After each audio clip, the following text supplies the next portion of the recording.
শুরু হচ্ছে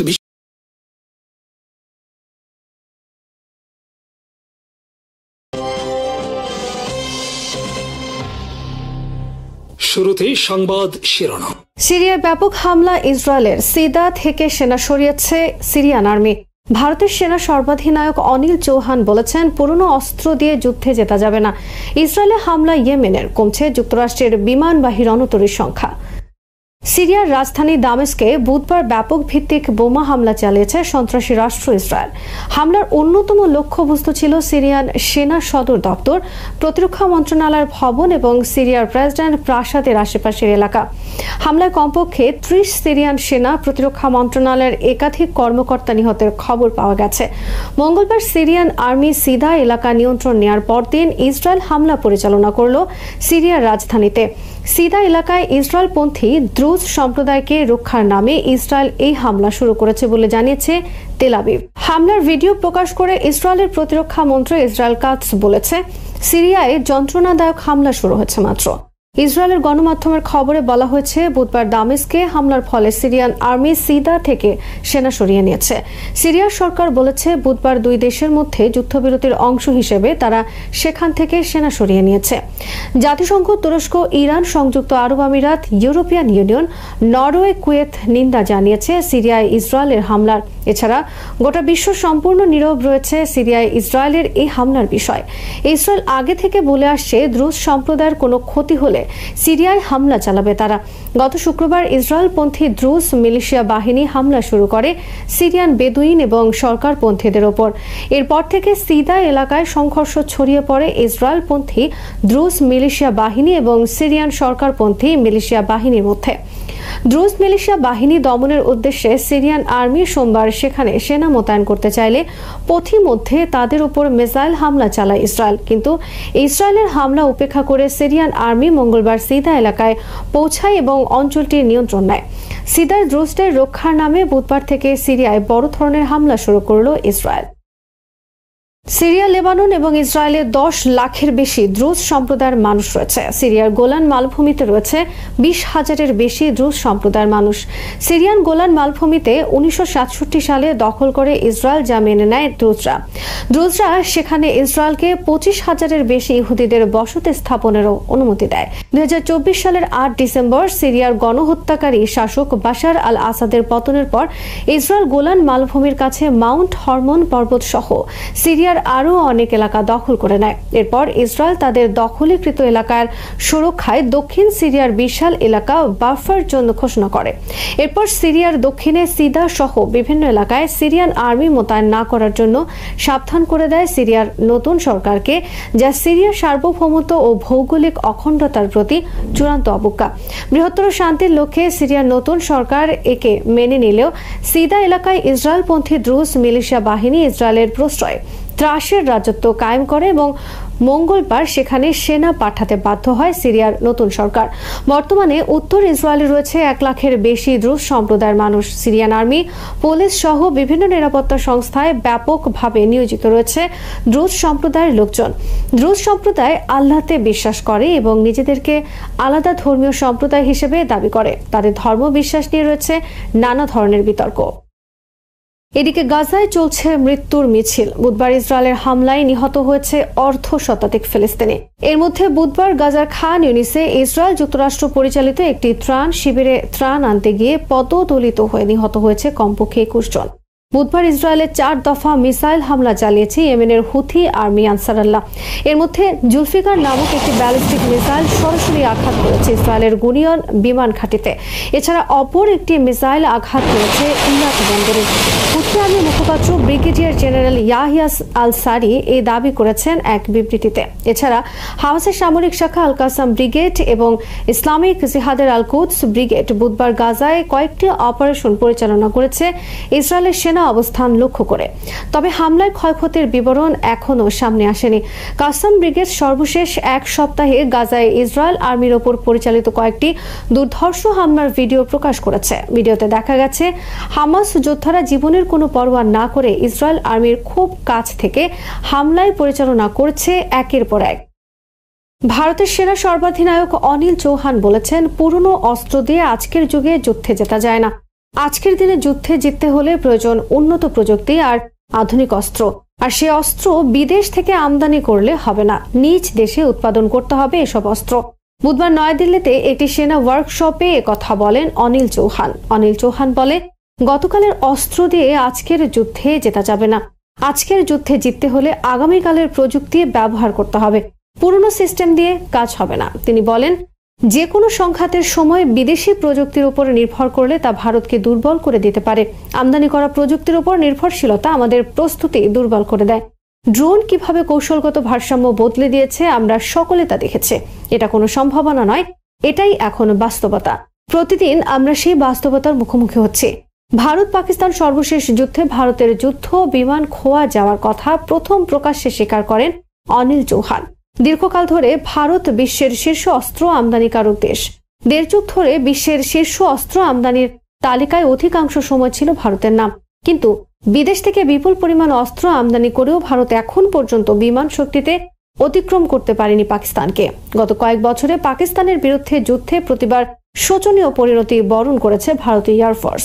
এদিকে ব্রিটেনের রয়্যাল ইন্টারন্যাশনাল এয়ার ট্যাটু প্রদর্শনীতে অংশ নিতে যাচ্ছে পাকিস্তানের নিজস্ব তৈরি 3টি JF-17 ফাইটার জেট। ব্রিটেনের মর্যাদাপূর্ণ এই এয়ার শোতে পাকিস্তানের যুদ্ধ বিমানের অংশ নেওয়ার ঘটনা পাকিস্তানের এভিয়েশনের শিল্পের ইতিহাসে একটি গুরুত্বপূর্ণ ঘটনা। আগামী 18 জুলাই থেকে 20 জুলাই অনুষ্ঠিত হবে এই এয়ার শো। ইউক্রেন যুদ্ধ, গাজা ইসরায়েল যুদ্ধ, ইরান ইসরায়েল যুদ্ধ সহ বিভিন্ন কারণে বড় ধরনের সমস্যায় আক্রান্ত বর্তমানে যুক্তরাষ্ট্র নেভি। 2025 সালে যুক্তরাষ্ট্র নেভিতে যুক্ত হওয়ার কথা ছিল জন এফ কেনেডি নামক নতুন একটি বিমানবাহী রণতরী, কিন্তু 2 বছর পিছিয়ে 2027 সালের মার্চ মাসে এটিকে সার্ভিসে যুক্ত করার নতুন তারিখ নির্ধারণ করা হয়েছে। জন এফ কেনেডি হল জেরাল্ড ফোর্ড ক্লাসের দ্বিতীয় বিমানবাহী রণতরী। জেরাল্ড ফোর্ড হল বর্তমানে বিশ্বের সবচেয়ে বড় বিমানবাহী রণতরী। $18 বিলিয়ন ব্যয়ে নির্মিত বিমানবাহী রণতরী জেরাল্ড ফোর্ড সার্ভিসে যুক্ত হয়েছে 2017 সালে। তবে $18 বিলিয়ন মধ্যে $5 বিলিয়ন ব্যয় হয়েছে গবেষণা খাতে। $13 বিলিয়ন খরচ হয়েছে রণতরীটি নির্মাণে। এটি 1106 ফিট লম্বা এবং 250 ফিট উঁচু। এর রয়েছে 25টি দিক। যুক্তরাষ্ট্রের মোট 10টি ফোর্ড ক্লাস রণতরী নির্মাণের কথা রয়েছে, কিন্তু দ্বিতীয় রণতরীটি নির্মাণে 2 বছর পিছিয়ে যাওয়ায় চীনের বিরুদ্ধে যুদ্ধ প্রস্তুতির ক্ষেত্রে পিছিয়ে পড়ছে দেশটি। যুক্তরাষ্ট্রের কাছে বর্তমানে 11টি পারমাণবিক শক্তিচালিত বিমানবাহী রণতরী আছে, কিন্তু নতুন রণতরী সার্ভিসে যুক্ত হওয়ার আগেই 2026 সালে অবসরে যাচ্ছে যুক্তরাষ্ট্রের নিমিটস ক্লাসের একটি বিমানবাহী রণতরী। এর ফলে তাদের বিমানবাহী রণতরী নেমে আসবে 10টিতে। গাজা ইসরায়েল যুদ্ধের কারণে 2023 সাল থেকে যুক্তরাষ্ট্র 4টি বিমানবাহী রণতরী মোতায়েন করে ভূমধ্যসাগর ও আরব সাগরে। যুক্তরাষ্ট্র এটি করেছে ইসরায়েলকে রক্ষায়। এর ফলে দক্ষিণ চীন সাগর ও এশিয়া প্যাসিফিক অঞ্চলে কমেছে যুক্তরাষ্ট্রের বিমানবাহী রণতরীর উপস্থিতি। এ নিয়ে শঙ্কিত পেন্টাগন, কারণ যুক্তরাষ্ট্রের এই অনুপস্থিতির সুযোগে এই অঞ্চলে ক্রমে শক্তি বৃদ্ধি করছে চীন। সুপ্রিয় দর্শক, ইরান রেডিওর নিয়মিত আয়োজন মুখোমুখি অনুষ্ঠানে আপনাদের সবাইকে স্বাগত জানাচ্ছি। আমি শাহাদাত হোসেন। আমাদের আজকের অতিথি আন্তর্জাতিক বিশ্লেষক জনাব মুহাইমিন পাটোয়ারি। আপনাকে স্বাগত জানাচ্ছি আমাদের অনুষ্ঠানে। কেমন আছেন? জি আলহামদুলিল্লাহ, ভালো আছি। আচ্ছা, এই যে 12 দিনের যুদ্ধ শেষ হলো ইসরায়েল এবং ইরানের, বর্তমানে যুদ্ধবিরতি চলছে। তো আমরা ইতিহাসে দেখি যে আসলে তারা গাজা উপত্যকা কিংবা লেবাননের হিজবুল্লাহর সাথে এই যুদ্ধবিরতির সময় কিন্তু একটা প্রতারণা করেছে। তো ইরানের ক্ষেত্রে কি অন্যরকম কিছু হতে পারে? আসলে এটা তো ফর্মাল যুদ্ধবিরতি এখন ওইভাবে শুরু হয় নাই। আমরা দেখলাম যে 2 জন যুদ্ধটা থামিয়ে বসে আছে। একটা ট্রিটি সাইন করা বা যুদ্ধবিরতি বলতে সত্যিকার অর্থে যে এটা বোঝায় ওটা কিন্তু হয় নাই। হিসেবে যুদ্ধরতই আছে কিন্তু অ্যাকশনে যাচ্ছে না। তো প্রত্যেকেই জানে, আন্তর্জাতিক মহলে, ইরানের বাহিরে, ইসরায়েলের ভিতরে, এমনকি আমরাও সবাই জানি যে কোনো মুহূর্তে এটা আবার শুরু হয়ে যেতে পারে। এবং প্রত্যেকে জানে যে প্রত্যেকে প্রস্তুতি নিচ্ছে এর পরের অ্যাটাকটা কেমন হবে, ডিফেন্সটা কেমন হবে। 2 দেশই জানে যে আমি অ্যাটাক করলে কিভাবে করব, আমি ডিফেন্স করলে কিভাবে করব, পুরা ওইটা চলছে। তো এটাকে আসলে যুদ্ধবিরতি হিসেবে আসলে স্বীকৃতি দেওয়াটাই কঠিন হয়ে যায়। কারণ ইতিহাসে আমরা দেখি যে গাজার সাথেও কিন্তু তারা যুদ্ধবিরতি লঙ্ঘন করেছে। তারা কিন্তু বিরতি চুক্তি করার পরে লঙ্ঘন করেছে। এখানে চুক্তি হয়নি। তো এটা আসলে যুদ্ধবিরতি বলছি না। আর তাছাড়া প্রথমবার যে যুদ্ধ করলো তখন কিসের ভিত্তিতে করেছে? মন চাইছে করেছে, তো মন তো আবার চাইতে পারে। তো আমার মনে হয় কি যে অলরেডি ওয়ারিং স্টেটে আছে, বাট এখন অ্যাটাক হচ্ছে না। আচ্ছা, তারা তো আসলে আমরা দেখি যে এই যে ধরেন তারা কথা দিয়ে কথা রাখে না, একটা লিখিত যুদ্ধবিরতি চুক্তি তারা লঙ্ঘন করে, তারা তো এই কাজটা করেই। এমনকি আমরা দেখি যে আন্তর্জাতিক আইনে কিন্তু তোয়াক্কা করে না ইসরায়েল। আহ, কেন? তাদের শক্তিটা আসলে কোথায়? আন্তর্জাতিক আইন কার তৈরি? পশ্চিমাদের। ওটা তো আন্তর্জাতিক আইন না। যার হাতে আইন তৈরি সে আইন ভঙ্গ করবে, সে আইন বদলাবে, এটাই তো নিয়ম। আমরা যখন ছোট ছিলাম, ব্যাট বল যদি আমার হতো, কি করতো, কোন দিকে গেলে কি হবে না হবে, কোন দিকে 4 ছক্কা হবে, আমরাই বানাইতাম। আবার যখন মনে হতো এটা আমার সুবিধা না, তখন বলতো নাই এখন থেকে আইন চলবে না, এখন থেকে নতুন ভাবে এইভাবে সিস্টেম হবে। সো ওইটার উপর ভরসা করা তো আসলে বোকামি। আপনাকে তো আপনার দিকটাই দেখতে হবে, তাই না? আপনি আশা করছেন সে তার আইন মেনে খুব ভদ্র হয়ে চলবে, লক্ষ্মী হয়ে যাবে, মানে খুব কথা দিয়ে কথা রাখ। কেন? আমার যদি শক্তি থাকে কথা ভঙ্গ করার, আমার যদি শক্তি থাকে আইন বদলানোর, কেন মানবো? কার জন্য? সুতরাং এই ধরনের আশা করে এবং এই ধরনের ভোকাবুলারি আসলে আমার অপছন্দ। পৃথিবীতে আন্তর্জাতিক বলে কোনো আইন নাই, আন্তর্জাতিক বলে কোনো বিচার নাই। এটা হচ্ছে কিছু শক্তির খেলা। তো আপনি এই আশা করবেন যে শক্তির খেলাতে কেউ মানে বিড়ালের মতন থাকবে, মিউ মিউ করবে, এটা আপনিই বোকা যদি এরকম কোনো আশা করেন এবং মনে করেন যে অন্য কেউ ভদ্র হয়ে থাকবে। মানে আপনি বিড়াল হচ্ছে, সেটা আপনার বোকামি। আচ্ছা, এই যে আমরা দেখলাম যে ইউরেনিয়াম সমৃদ্ধকরণ কর্মসূচি নিয়ে আমরা যখন দেখলাম যে আমেরিকা ধারাবাহিকভাবে ইরানের সাথে আলোচনা করছিল, তখন হঠাৎ করে দেখলাম যে ইসরায়েল আক্রমণ করে বসলো, মানে যুদ্ধ শুরু করে দিল। পরক্ষণে দেখলাম কিন্তু আমরা হঠাৎ করে যুদ্ধ শুরু করে ইরান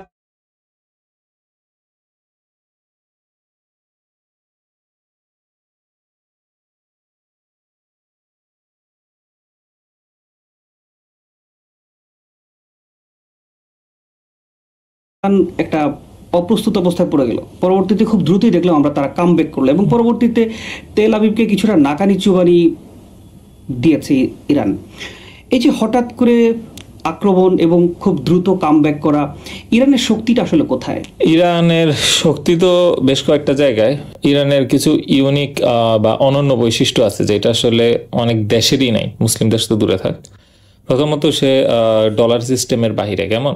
ধরা যাক বাংলাদেশের বা ইন্ডিয়া বা চীনও যদি বলে যে আমি একটা কিছুতে করতে যাব, আর আমেরিকা বলে আমি তোমাকে স্যাংশন মারবো, সাথে সাথে কিন্তু প্রচন্ড মানে একটা আতঙ্ক তৈরি হয় এবং ভয় পেয়ে আমেরিকার কথা অনুযায়ী চলার চেষ্টা করা হয়। কারণ এটা এটা অনেক অনেক বড় কিছু, ডলার স্যাংশন অনেক বড় কিছু। এটা ইরান অলরেডি খেয়ে গেছে, খেয়ে প্রায় 10 বছর পার হয়ে গেছে। সে অভ্যস্ত, এটা মানে এটা এই অস্ত্রটা তার এগেনস্টে কাজে লাগছে না। সো ডলার সিস্টেমের বাইরে সে তার নিজস্ব সিস্টেম দাঁড়া করে ফেলছে। এটা হচ্ছে কি যে তার একটা শক্তি। আর একটা শক্তি হচ্ছে তার প্রযুক্তি নিজের। তো অন্যান্য মধ্যপ্রাচ্যের দেশগুলো দেখা যায় যে আমেরিকা থেকে অস্ত্র কিনেছে, সেই সফটওয়্যারগুলো আমেরিকার, তার যে রাডার সিস্টেম, জিপিএস সিস্টেম ব্যবহার করছে। তারপর হচ্ছে কি যে আমেরিকার সাথে কোলাবোরেশন আছে, আমেরিকার সাথে ট্রিটি আছে। এর ফলে তার আসলে অস্ত্রের উপর, নিজস্ব প্রযুক্তির উপর স্বাধীনতা থাকে না। এই জায়গাটা থেকে ইরান স্বাধীন ছিল। তো তার হচ্ছে কি যে যা কিছু আছে সম্পূর্ণ নিজের, এবং এটার জন্য কারোর সাথে জবাবদিহির বা কারোর মানে অস্ত্রের যে আমি এখান থেকে নিউ ইয়র্কে সুইচ টিপ দিব, ইরানের অস্ত্র চলবে না, এরকম কোনো ব্যবস্থা ছিল না। সো অস্ত্রের দিক থেকে স্বাধীনতা ছিল। তৃতীয়ত, ইরানের অন্যতম একটা ব্যাপার হচ্ছে সলিডারিটি। এটা হচ্ছে পার্সিয়ান যেই সংস্কৃতি, পারস্য সংস্কৃতির একটা অংশ, যে বহিরাগত আক্রমণ যখন করে জাতিসব এক হয়ে যাওয়া শুরু করে। মনে করেন যে কথার কথা বাংলাদেশের বিগত সরকারে ধরা যাক সরকার অনেক অত্যাচার করছে, খারাপ ইত্যাদি। এমন সময় আমেরিকা বাংলাদেশে এসে বলল যে তোমাদের সরকার খারাপ, এই সরকারকে আমরা উৎখাত করব, তোমাদের দেশে গণতন্ত্র করব। হতেই পারে যে বাংলাদেশের অনেক মানুষ রাস্তা ক্লিয়ার করে বললো আসো আসো, খুব খুশি হয়ে যাবে। কিন্তু আসলে ব্যাপার হচ্ছে কি, আমার দেশে গণতন্ত্র আছে কি নাই, আমার দেশে কে ডিক্টেটর নাই, এটা আমার বিজনেস। তুমি বাহির থেকে সেখানে ক্ষমতা দেখতে পারবে না। কথার কথা, আমার পরিবারে সমস্যা চলছে, কেউ বাহিরের বাসার একটা লোক এসে যদি আমার স্ত্রীকে পিটাই আসে যে তোমার স্ত্রী খারাপ, একটু পিটে, এটা তো আমারই জন্য মানে। এই জায়গাতে পরিবার যে এক হয়ে যাইতে পারা, এবং ন্যাশনাল লেভেলেও বাহিরের আক্রমণ আসলে নিজেদের যা ডিফারেন্স থাকা থাকুক, এক হয়ে যাব এবং ওইটাকে সম্মিলিত প্রতিহত করব। এই সংস্কৃতিটা ইরানের রক্তে আছে, আফগানদের মধ্যে আছে, কয়েকটা জাতির মধ্যে আছে, এবং এই জাতিগুলোকে আসলে পরাজিত করা একটু কঠিন হয়ে যায়। এটা একটা অন্যতম একটা শক্তি যে আমাদের ন্যাশনাল ইউনিটি তৈরি হয় যখন আমরা শত্রুর আক্রমণ হই। আর এই তিনটাকে আমি মূল ধরবো, একটা হচ্ছে ডলার সিস্টেম দিয়ে বের হওয়া, নিজস্ব প্রযুক্তি, আর ন্যাশনাল ইউনিটি। আরো বেশ কিছু তার শক্তির জায়গা আছে যেগুলা সেকেন্ডারি, যেমন হচ্ছে যে ইরান হচ্ছে যে শিয়া ধর্মের একটা রিপ্রেজেন্টেটিভ কান্ট্রি। তো সারা বিশ্বব্যাপী যত শিয়া পকেট আছে তাদের জন্য ইরানের টিকে থাকা, নিজের টিকে থাকা অনেকটা অ্যালাইন্ড হয়ে গেছে। মনে করেন যে সারা বিশ্বব্যাপী ভারতের নাগরিক আছে বা হিন্দু কমিউনিটি আছে, ভারত যদি ধ্বংস হয়ে যায় তাদের কিন্তু নিজস্ব অস্তিত্ব প্রশ্ন চলে আসে। তো তারা তাদের সবটা দিয়ে কি চাবে, ভারত যেন টিকে থাকে, ভারত যেন ভালো থাকে। ঠিক তেমনি মধ্যপ্রাচ্যের বিভিন্ন জায়গায় যে আমার যে শিয়া কমিউনিটিগুলা, আমার বলতে মানে পৃথিবীতে যে শিয়া কমিউনিটিগুলো আছে এবং বিশ্বব্যাপী, তাদের সবার কিন্তু অস্তিত্ব এবং ইরানের রাষ্ট্রের অস্তিত্ব দুইটার সাথে কি একটা কানেকশন আছে। সো ফলে তারা একটা অনেক বড় কমিউনিটির একটা আইডেন্টিটির জায়গা তৈরি করতে পারছে, যেটা হয়তো আমাদের বাংলাদেশের ওইভাবে নাই, অত বিস্তৃত নাই। সো একই সাথে রিলিজিয়াস আইডেন্টিটির জায়গা থেকে সে একটা পাওয়ার পাইছে। তো এই বেশ কিছু কারণে সে হচ্ছে কি যে আপনার মানে একটা শক্তিশালী পর্যায়ে ছিল। আমরা একটু মানে অস্ত্রের বিষয়টা নিয়ে একটু কথা বলতে চাই, যেহেতু আমরা দেখেছি যে শেষের দিকে মূলত তেল আবিবকে অনেকটা নাকানি চুবানি খাইয়েছে ইরান, তাদের মিসাইলের যেই শক্তিটা সেটা নিয়ে এসে আপনি কিভাবে দেখছেন? ইরানের তো অস্ত্রের যে শক্তিটা, হ্যাঁ প্রযুক্তি যেটা বলছিলাম, তো ইরানের মিসাইলের ব্যাপার হচ্ছে কি, ইরান হচ্ছে সবসময় কিন্তু দেখা গেল ইসরায়েল জুজুর বিরুদ্ধেই আসলে নিজের রাষ্ট্রের সবকিছু সাজাচ্ছে। তো সেই জন্য বহু আগে থেকে সে বিভিন্ন মিসাইল গুলা মাটির বহু নিচে, মানে মিসাইল সিটি যেগুলোকে বলে বা অস্ত্রের গুদাম, আমি সেটাই সেখানে রেখেছে। দ্রুত কিভাবে এত কামব্যাক করলো? নিশ্চয়ই তাদের দীর্ঘদিন ধরে তাদের এই প্রস্তুতি, আসলে প্রস্তুতি তো এগুলা তো মনে করেন যে মাটির নিচে আমি একটা গর্ত করব, এটা কত মিটার নিচে হতে হবে, এটাতে কি পরিমাণে অ্যামিনিশন থাকতে হবে, এগুলো তো আমি 12 দিনে করতে পারি না, এগুলো করতে 12 বছর লাগে। তারপর হচ্ছে কি যে একটা মিসাইল তৈরি করা, মিসাইলের যে ম্যাটেরিয়াল, তারপর হচ্ছে কি যে মিসাইলের যে জ্বালানি, যে ইঞ্জিন, এগুলো এক একটা তৈরি করার জন্য এক একটা দেখা যায় কি যে ইন্ডাস্ট্রিয়াল সাপোর্ট লাগে। এগুলো যে কেমিক্যাল কোনটা কোন রেশিওতে দিবে, কোন ভাবে মিসাইল ফার্স্ট ফেজে কি হবে, সেকেন্ড ফেজে কি হবে, তারপর হচ্ছে কি যে আপনার ওই পাশে যখন অ্যান্টি মিসাইল আসবে সেটাকে ফাঁকি দেওয়ার জন্য কি করতে হবে, মিসাইলের সাথে যে রাডার সিস্টেম, গাইডেড সিস্টেম, এই সব কিছু তৈরি করার জন্য একটা হোল সেট অফ ইন্ডাস্ট্রি লাগে। এগুলো তো একদিনে হয় নাই, হয়ও না। তো এখন ইরানের নিজস্বটা আছে, যে অনেক দেশেরই হচ্ছে কি যে এর থেকে একটু করে কোন রকম করে, পৃথিবীর খুব কম দেশের হচ্ছে যে একদম নিজস্ব ফুল সেট আছে।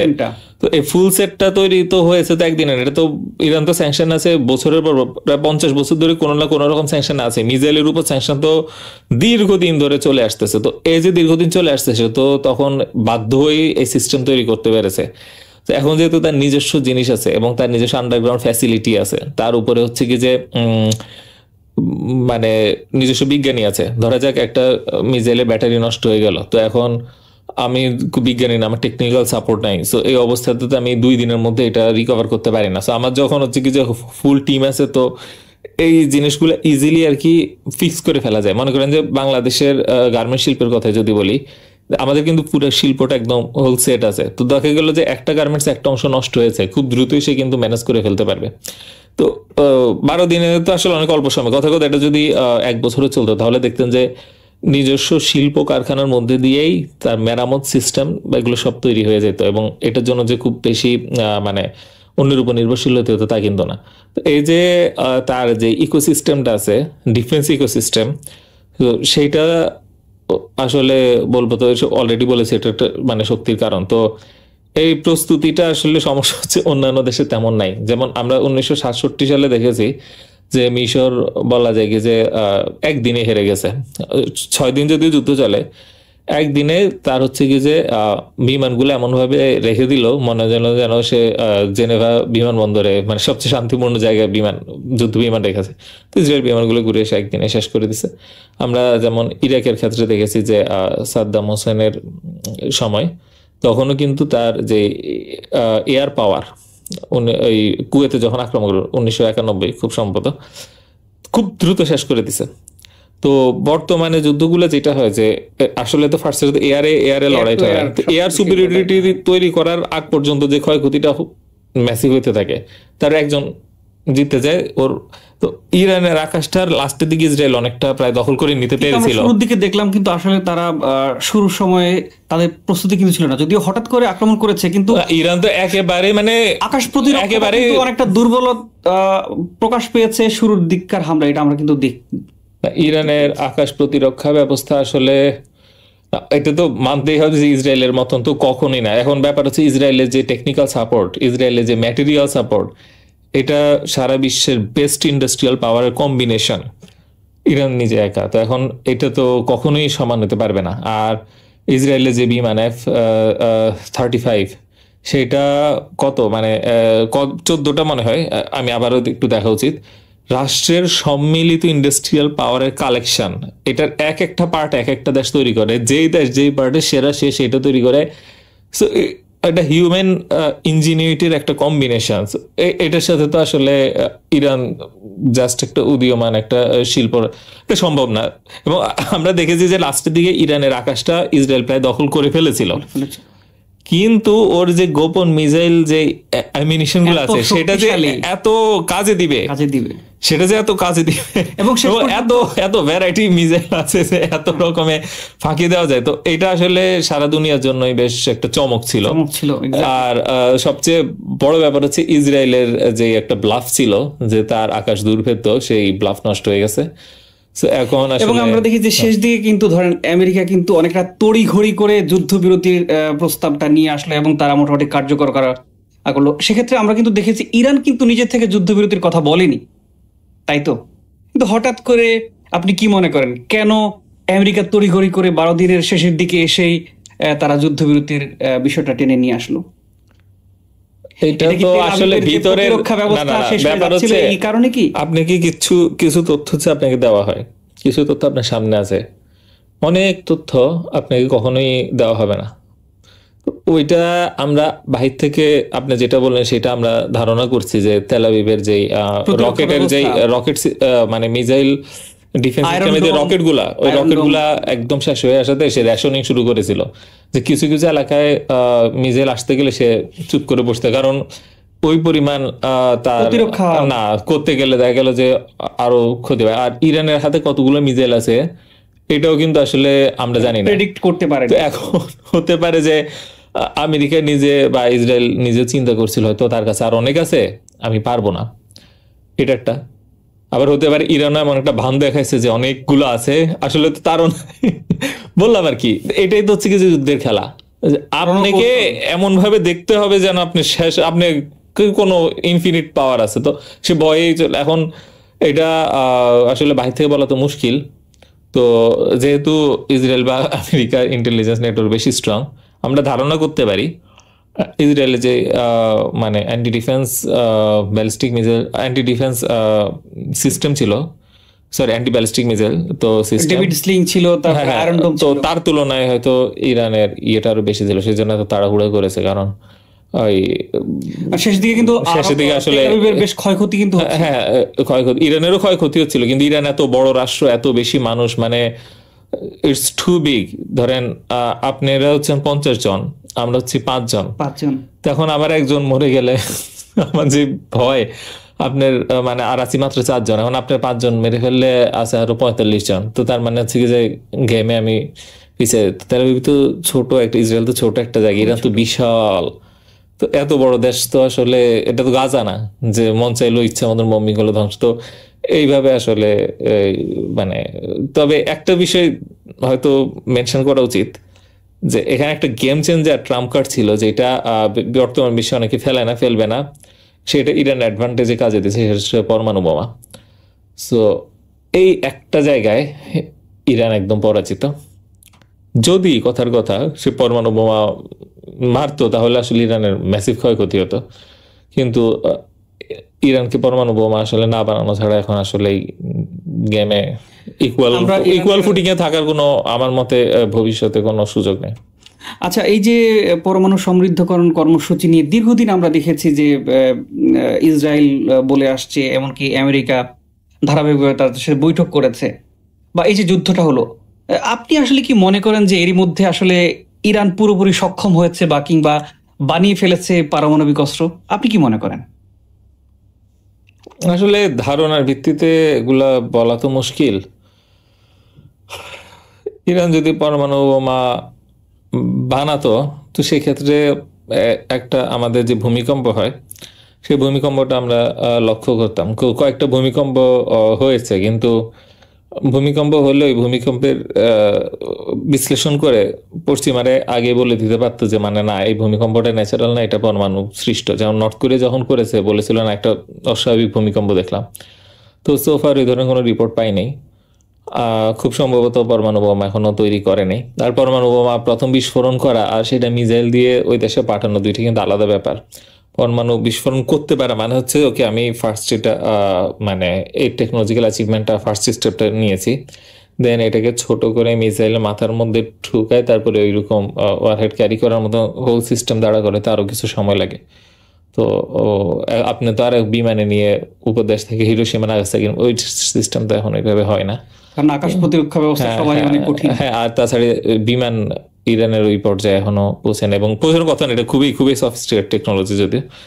তো আমার মনে হয় ইরানের আরো কিছু রাস্তা বাকি। তবে একটা জিনিস, যে সে যে এত সাহস করে এই পর্যায়ে পর্যন্ত পরমাণু বোমা ছাড়া এসেছে, এটা আসলে বিস্ময়কর ছিল এবং মানে ইন্টারেস্টিংও ছিল বাকি দেশের জন্য, যে পরমাণু বোমা না থাকলে নাই, শুরু করে দিব, মানে ওই এত হিসেব করে লাভ নাই, মাঝে মাঝে একটু বলেন একটু পাগল হইতে হয়, তো ওইরকম আর কি। আমরা সেটাই আসলে দেখেছি। হ্যাঁ, আমরা যুদ্ধের বিষয়ে আলোচনা করব কিছুক্ষণ পরে। তার আগে আমরা একটু ইতিহাস জানতে চাই আপনার কাছে। মূলত আমরা সবাই জানি যে আসলে ফিলিস্তিন ভূখণ্ড দখল করে কিন্তু একটা সময় এই ইসরায়েল রাষ্ট্রের প্রতিষ্ঠা, তারা অবৈধভাবে দখল করে সেখানে রাষ্ট্র গড়ে উঠেছে।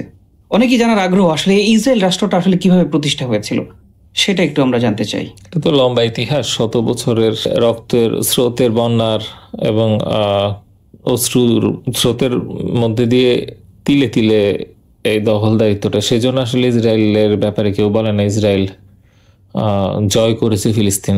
জয় শব্দটা ইসরায়েলের সাথে আসে না, কারণ হ্যাঁ, পৃথিবীতে তো বহুরাষ্ট্রকে জয় করছে, দখল করছে ইত্যাদি, কিন্তু ওই ইতিহাসের ইসরায়েল ইতিহাসটা একটু ভিন্ন। কারণ এখানে আসলে মানুষের, সিভিলিয়ানদের ভূমি লুট করা হয়েছে। মনে করেন যে একটা রাজা আসলো, একটা দেশের রাজাকে বা সৈন্যকে পরাজিত করলো, তাও সেই দেশ জয় করলো।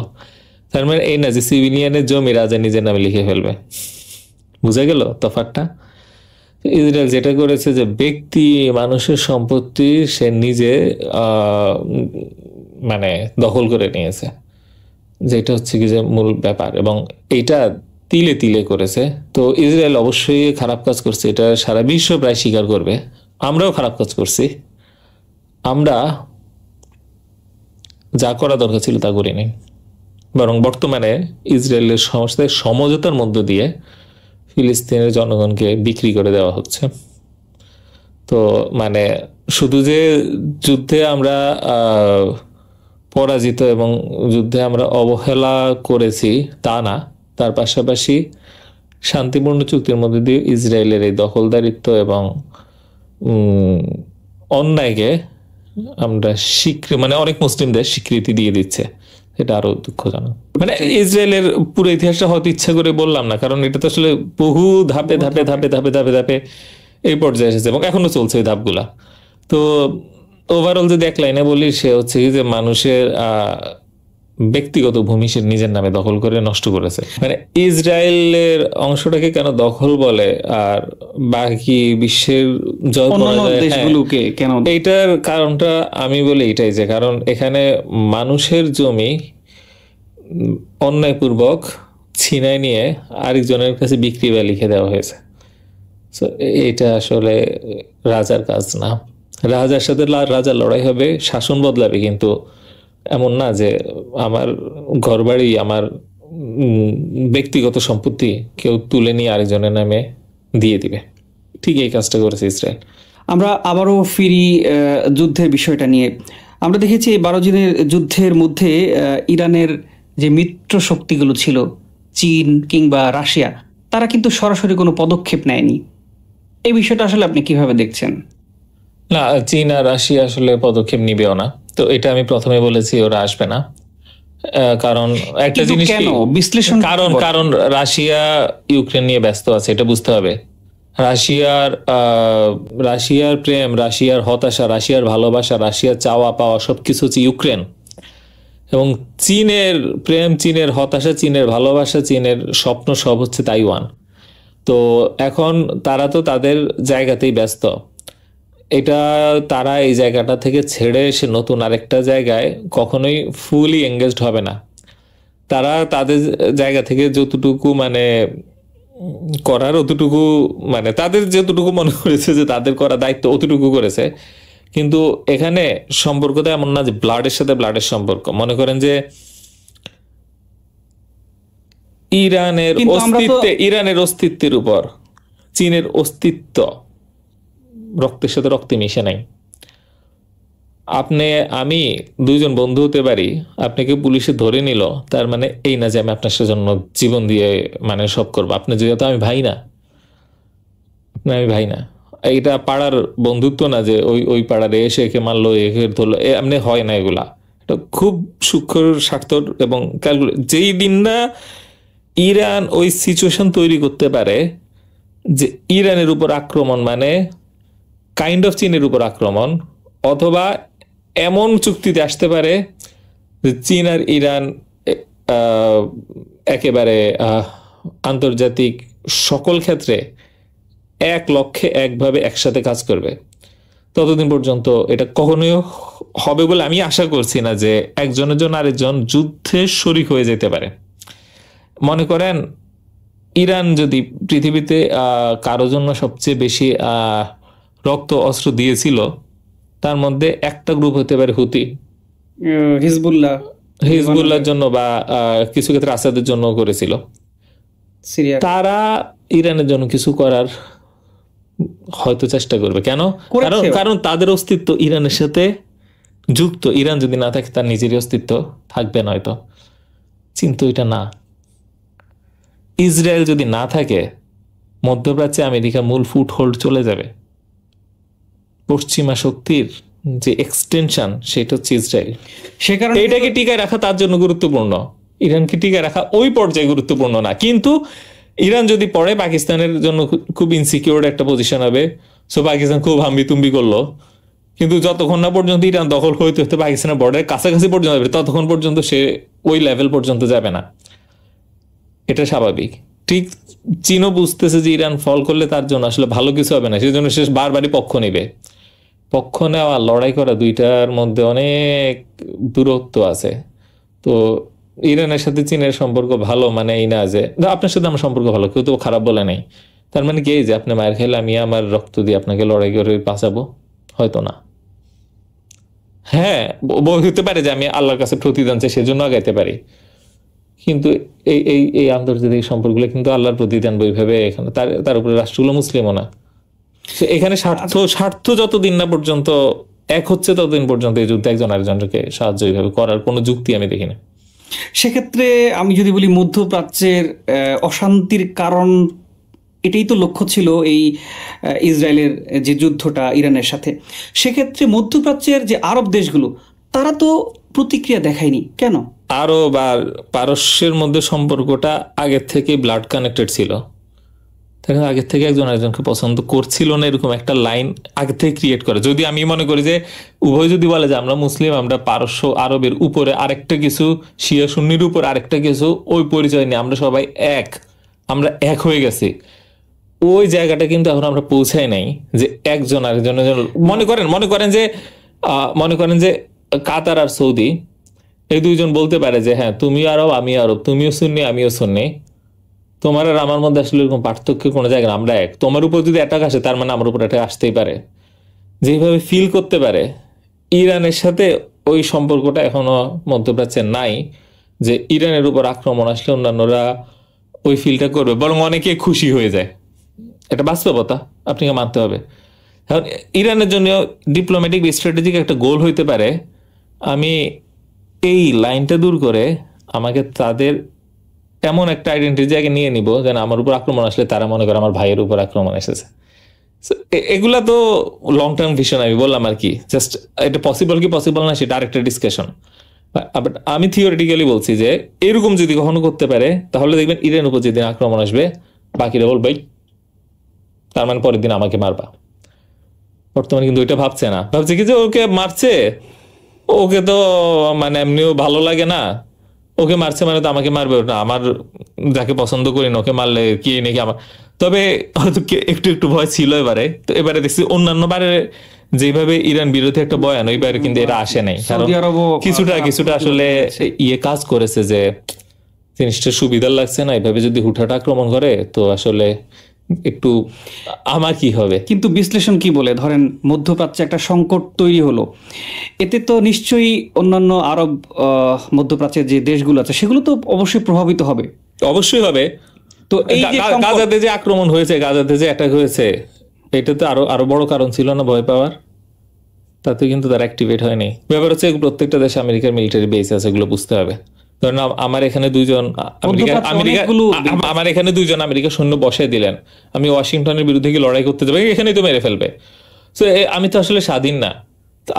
আপনি যদি আশা করেন যে আমি কেন স্বাধীনের মতন কথা বলছি না, আসলে এক্সপেকটেশনটাই একটা রং এক্সপেকটেশন। এখানে আরো অনেকগুলো ব্যাপার আছে। ফার্স্ট হচ্ছে যে ইরানের সাথে যে একটা অনেক আগের থেকে বিরোধ, ইরান যুজু নিয়ে, কিন্তু কেন মধ্যপ্রাচ্যের দেশগুলো আমেরিকার উপর ডিপেন্ডেন্ট হলো, কেন তার অস্ত্র কিনে, এটা তো বুঝতে হবে। এটা হিস্ট্রি আছে, হিস্ট্রিতে বললো যে দেখো ইরান কিন্তু অনেক বিশাল কিছু, তোমার তো কিছু নাই, তো কিছু নাই তো তুমি বানাও, তো বলো না আমি তো অত শিক্ষিত নয়, তো আমার অত প্রযুক্তি ভালো না, হ্যাঁ তো আছে কিছু না বানায় তাহলে কিনো, আমি দিয়ে দিচ্ছি। তো হ্যাঁ স্যার দেন, বিক্রি করেন। তো বললো স্যার আপনি কিনে তো পারবাচ্ছি না, দেখো সাদ্দাম কি করতেছে। বলে আচ্ছা সাদ্দাম কি করতেছে কোনো চিন্তা নেই, আমি তোমার সাথে থাকবো, সাদ্দামের মতন আরেকটা যদি উঠে আমি তোমাকে রক্ষা করব।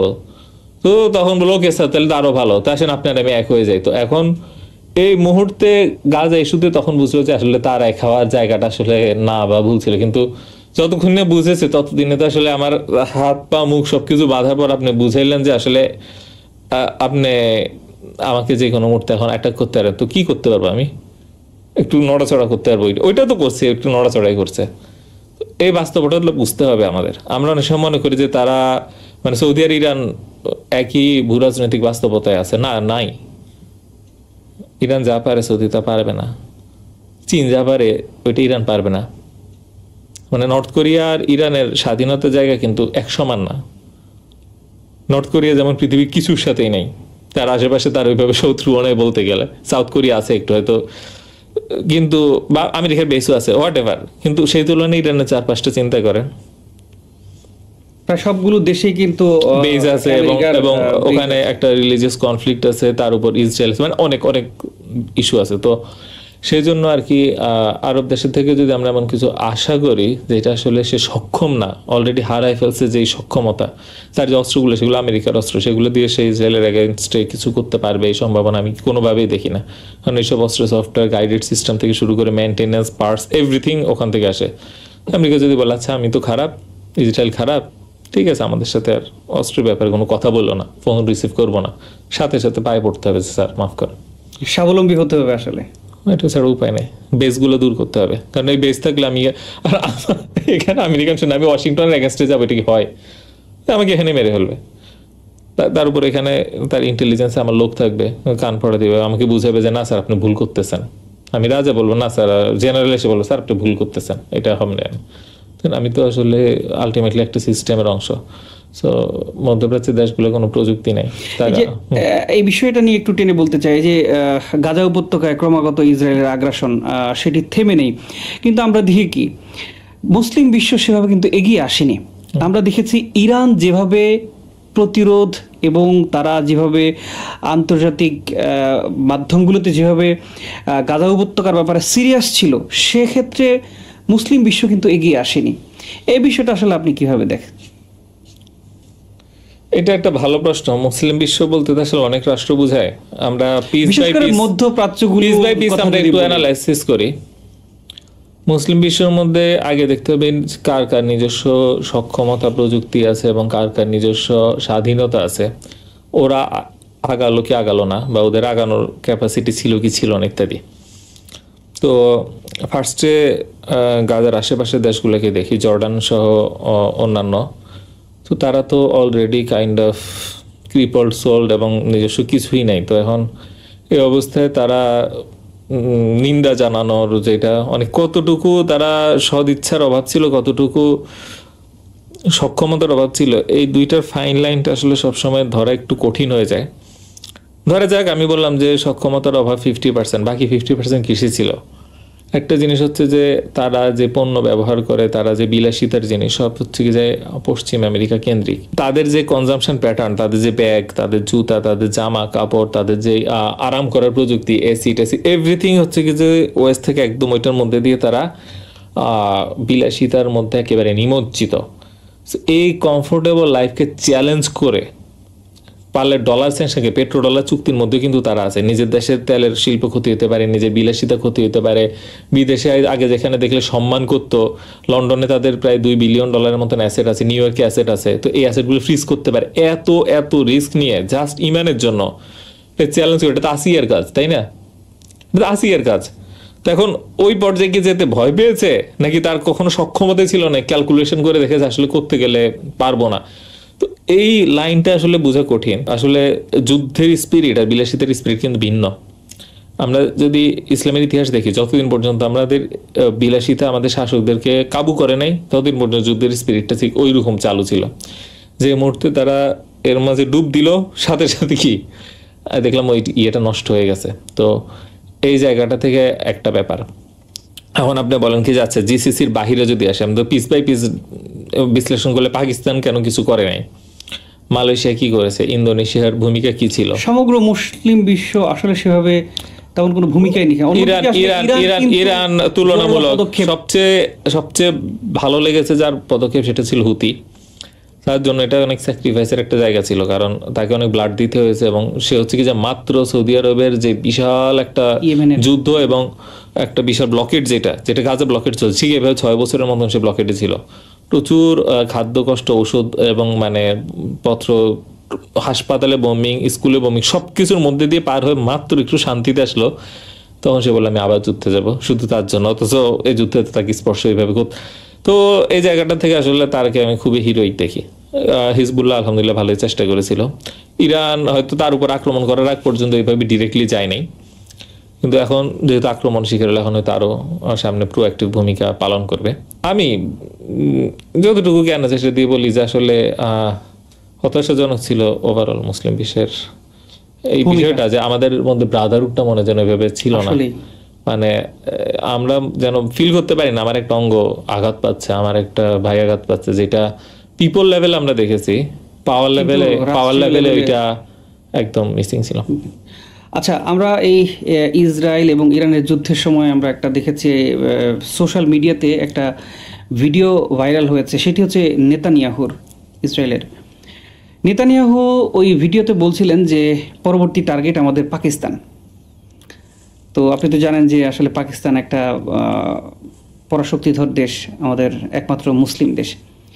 তো সেক্ষেত্রে এটা কিভাবে দেখছেন, কি মনে হয় আপনার, পরবর্তী টার্গেট কি আসলে পাকিস্তান হতে পারে? তা তো ন্যাচারাল, একই তো পাকিস্তান টার্গেট আসবে, এটা স্বাভাবিক, যেহেতু ইরানের বর্ডারে কিন্তু পাকিস্তান। তো ইরান যদি নিউট্রালাইজ হয়, এরপরে পাকিস্তানকে নিউট্রালাইজ করলে আর ইসরায়েলের থ্রেট তো এইভাবে হয়তো থাকে না। মনে করেন যে আপনার আশেপাশে আপনি একটা পাড়ার মাস্তান, আশেপাশে 8-10টা মাস্তান আছে, সবাইকে পিটাই পুটে অর্ধেক করে ফেলছেন বা ছোট সিস্টেমে নিয়ে আসছেন, এর মধ্যে দুইটা একটু ঘাউড়া বাগে আসতেছে না, একটাকে পিটাই লাইন করার পরে আরেকটা এখন অত ঘাউড়া না, ঠিক আছে, কিন্তু ভবিষ্যতে যদি হয়ে যায় তো একটু ভয়টয় দেখা আগে থেকেই, কারণ ওর কাছে অস্ত্র আছে, এমন অস্ত্র আছে যেটা ভয়ঙ্কর। তো আমার জানার মধ্যে পাকিস্তানের মিসাইল ইসরায়েল পর্যন্ত আসে না, ওই হিসেবে কিছু প্রোটেকশন আছে। তবে পাকিস্তান কিন্তু সক্ষমতা অর্জন করছে। এই যে আমরা কিছুদিন আগে দেখলাম যে ইন্ডিয়ার সাথে যে পাকিস্তানের, ওটা চীনের প্রযুক্তি ছিল যদিও, এটা পাকিস্তানের নিজস্ব সক্ষমতা না, একই সক্ষমতা কিনে হলেও তো অর্জন করেছে, হ্যাঁ ওই হিসেবে ঠিক আছে। তবে প্রযুক্তিটা চীনের ছিল আর কি। ইরানের দিকে আবার নিজস্ব প্রযুক্তির আরো উন্নয়ন বেশি হয়েছে। আচ্ছা, আমরা এই পর্যায়ে একটা বিষয় জানবো। আমরা সামাজিক যোগাযোগের মাধ্যমে দেখি অনেকের এই বিষয়টা জানার আগ্রহ আছে আসলে, সেটা হচ্ছে আব্রাহাম চুক্তি। এই আব্রাহাম চুক্তিটা কি এবং আসলে কেন করা হয়েছিল সেটি জানতে চাই আপনার কাছে। আব্রাহাম চুক্তি একটা নিকৃষ্ট চুক্তি, যেখানের মধ্যে দিয়ে একটা সন্ত্রাসীকে, ইসরায়েলকে লেজিটিমেট করার একটা সন্ত্রাসীকে বৈধতা দেওয়ার চেষ্টা করা হচ্ছে। তো এই চুক্তি দিন দিন আরো বেশি থেকে বেশি রাষ্ট্র যুক্ত হচ্ছে, এটা আরো চিন্তার বিষয়। এবং এটা কাদের উদ্যোগে করা হলো সেটা? এটা আমেরিকার উদ্যোগে করা হয়েছে, এবং বেশি দিন না তো, 2020 সালে করা হয়েছে। এবং ট্রাম্প প্রশাসন, ট্রাম্পের মেয়ের জামাই কৃষ্ণার, সে ওইটাতে বেশ অ্যাক্টিভ ভূমিকা পালন করেছে। তো এই চুক্তিটা আমার বিশ্লেষণ মতে এই চুক্তিটা কি রোল প্লে করবে সামনে, এবং এইটাকে কেন্দ্র করে অনেক ইভেন্ট, ইউনিফিকেশন, এবং এটাকে কেন্দ্র করে অনেক ঘুষ চলতে থাকবে। ঘুষ তো আসলে আমি ঘুষ বললাম, ওরা তো ঘুষ বলবে না। দেখা গেল যে কথা ইউএই কে আজকেও দেখলাম যে ইউএই কে বলেছে F-35 বিক্রি করবে আমেরিকা। হ্যাঁ, আপনার চলে আসতে, সে খুব খুশি হয়ে গেল। মানে চিন্তা করেন, আমি টাকা দিয়ে আবার নিজেকেও বিলাই দিব, মানে আমি বুঝি না। তো হয় বলতে পারে যে ওটা তো অন্য কাউকে বিক্রি করলো, আমাকে বিক্রি করলো, খুশি হয়ে। মানে এবং আরো ইয়ে আছে, যেমন সুদানকে বলেছে, সুদানকে বর্তমানে যে সন্ত্রাসী রাষ্ট্রের লিস্ট সেখান থেকে বাদ দিয়ে দিবে, চলে আসছে, সে খুশি।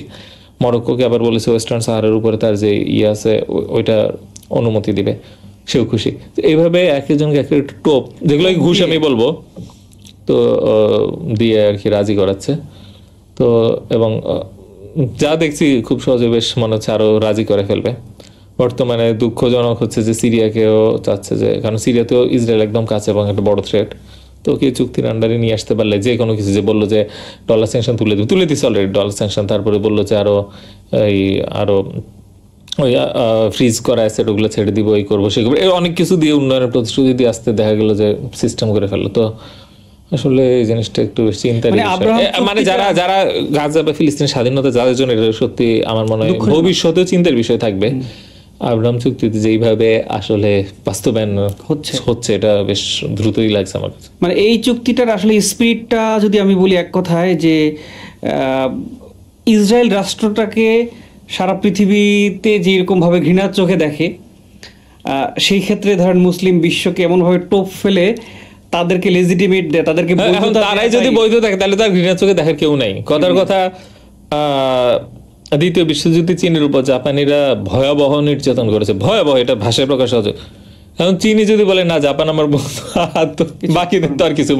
এখন সবচেয়ে বেশি ইসরায়েলের হামলা শিকার হয়েছে আরবরা, মুসলিম সুন্নি আরবরা। সেই রাষ্ট্রগুলো যদি বৈধ দিয়ে দেয়, আপনার কি বলার থাকে তখন? ইরানেরও তখন বেশি কিছু বলা থাকবে না, বলবে তুমি কে। আচ্ছা, আমরা এবার একটা মজার বিষয় নিয়ে আলোচনা করব, সেটি হচ্ছে বিনিয়ামিন নেতানিয়াহু। তাকে তো আসলে আমরা জানি যে সে একজন যুদ্ধাপরাধী এবং মানবতা বিরোধী অপরাধী। সে অন্যায়ভাবে গাজা উপত্যকায় ক্রমাগত যে আক্রমণ চালিয়ে যাচ্ছে, যদিও আন্তর্জাতিক যুদ্ধাপরাধ আদালতও কিন্তু তাকে যুদ্ধাপরাধী হিসেবে তার বিরুদ্ধে একটা গ্রেপ্তারি পরোয়ানা আছে। এই অবস্থায় সে যুক্তরাষ্ট্রে গিয়ে সে ডোনাল্ড ট্রাম্পকে তার নোবেলের জন্য একটা সুপারিশ চেয়েছে। বিষয়টা কি হাস্যকর না? না, আমার কাছে স্বাভাবিকই লাগছে। কারণ একটু আগে বলেছে আইন কাদের তৈরি, আন্তর্জাতিক আইন কাদের তৈরি, আন্তর্জাতিক কোর্ট কাদের তৈরি, আন্তর্জাতিক সিস্টেম, এগুলো তো আপনি আমি মিলে তৈরি করি নাই। যে তৈরি করেছে সে যা ইচ্ছা তা করবে, এটা হাস্যকর না? এটাই স্বাভাবিক। বরং এটা আমাদের জন্য হাস্যকর যে আমরা খুব আশা করছি এটা মানা হবে এবং ওইটার উপর ভরসা করতে পারি। কিছুই নেই, এগুলো একটা স্বাভাবিক ব্লাফ। একজন ব্লাফ দিচ্ছে, আমি ব্লাফ বিশ্বাস করছি না, অনেকবার প্রমাণিত হয়েছে এটা ব্লাফ। আমি বলি না এটা সত্যি হইতে হবে, কেন এটা করলো? এটা আসলে এটাই হাস্যকর। আমি হাস্যকর যদি আমি এটার উপর কোনো আশা রাখি। তবে শেষ পর্যন্ত কি আমরা কি তাইলে বলি যে সে নোবেল পেতে পারে? সে নোবেল যদি পায় তাতেও কিছু আসে যায় না, সে যদি নোবেল না পায় তাতেও কিচ্ছু আসে যায় না। আপনার আমার ভাগ্য এটা দিয়ে নির্ধারিত হবে না, আপনার আমার ভাগ্য নির্ধারিত হবে আমাদের স্ট্র্যাটেজি, আমাদের শক্তি, আমাদের লড়াই, আমাদের শ্রমে। ওদিকে মনোযোগ দেওয়া উচিত। আপনি যেটা বললেন যে আসলে নিজেদের ভাগ্য নিজেদের করতে হবে, তো সেক্ষেত্রে আসলে যে মুসলিম বিশ্ব নিয়ে আমরা কথা বলেছি, আমাদের আসলে এখন কি করা উচিত? আসলে মুসলিম বিশ্ব তো আসলে একটা রোগে আক্রান্ত, সেটা হচ্ছে শান্তি। আমাদের যে রোগটা পেয়ে বসেছে সেটা হচ্ছে কি যে আমরা ইসলামের আদর্শ থেকে সরে গিয়ে বুদ্ধের আদর্শে দীক্ষিত হয়ে যাচ্ছি। দেখেন ইরান যখন যুদ্ধ করে নাই, ইরানের ভিতরে গুপ্তচর এমন ভাবে প্রবেশ করেছে যে গুপ্তচরের কারণে সবচেয়ে বড় ক্ষতি হয়েছে আজকে ইরান। এটা কিন্তু কোনো অস্ত্র না, নিজের দেশের জনগণই। আবার যে মুহূর্তে যুদ্ধ লাগলো, সমস্ত জাতি একত্রিত হয়ে ন্যাশনাল ইউনিটি ক্রিয়েট করে গুপ্তচর থেকে ঠিকই কিন্তু শেষ করে ফেলেছে। যুদ্ধটা যদি না হতো, ময়লা কিভাবে পরিষ্কার হতো? যুদ্ধটা যদি না হতো, তাদের প্রযুক্তিগুলা কিভাবে ডেভেলপ হতো? এবং বর্তমানে দেখা গেল যে ইরানের সবচেয়ে মেধাবী লোক পুরা ইরান খুঁজে বের করে আনা হবে কিসের জন্য? তাই কিসে খাটানো হবে যে আমার এয়ার ডিফেন্স আর মিসাইল টেকনোলজির পিছনে তুমি সময় দাও। সবচেয়ে যোগ্য লোক, সবচেয়ে বেশি টাকা, সবকিছু এখানে চলে আসবে। এখন এই যে ছাঁকনি দিয়ে একটা দেশের সবচেয়ে মেধাবীদের এখানে কাজে লাগাই দিলাম, এটা যুদ্ধ ছাড়া হয় না। আমার যে ফ্রন্ট লাইনে যেখানে সবচেয়ে বেশি দরকার সেখানে না গিয়ে যদি আমার দেশের লোকজনের স্বপ্ন থাকে যে একটা ব্যাংকে চাকরি করব, কিংবা আমি আমেরিকায় যাব ডলার কামাবো, কিংবা মধ্যপ্রাচ্যে যে শ্রম দিব, এর মধ্যে দিয়ে গিয়ে আমাদের দেশের জাতির জন্য আসলে কিছু বেনিফিট আনতে পারে না আমার দেশের সূর্য সন্তানরা। আমরা যখন যুদ্ধ করব তখন আমাদের ভিতর থেকে গুপ্তচর থেকে শুরু করে যত রকম ময়লা আছে পরিষ্কার হবে, এবং আমাদের যেই ন্যাশনাল ইউনিটি আছে সেটা ক্রিয়েট হবে, এবং আমাদের যে মেধাবীরা তারা রাইট জায়গায়, শক্তির জায়গায় তাদের মেধা, আমাদের যা টাকা আছে তার টাকা, এবং আমাদের যা সময় আছে তার সময় এখানে দিবে। সো এইভাবেই হচ্ছে কি যে আমরা ওভারঅল সাজাতে পারবো। এই জন্য একটা হাদিস আছে, তোমরা তলোয়ার নামাবা না।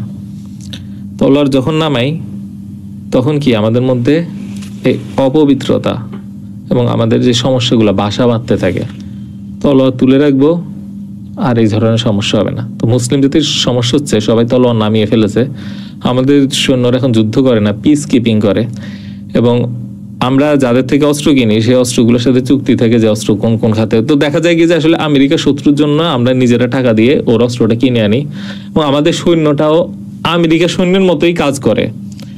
জিসিসি কান্ট্রির ক্ষেত্রে বলেছে। আর বাংলাদেশের মতন দেশের জন্য ইউএন এর জন্য কাজ করে। ইউএন যদি বলে কি যে তোমাদের দেশের থেকে মিশনে নিব না, সাথে সাথে আর্মির ভয়েস চেঞ্জ হয়ে যায়, এই পক্ষ থেকে ওই পক্ষ চলে যায়। মানে আমাদের শুনে আমাদের না, যদি আমাদের ট্যাক্সের টাকা বসে আমাদের।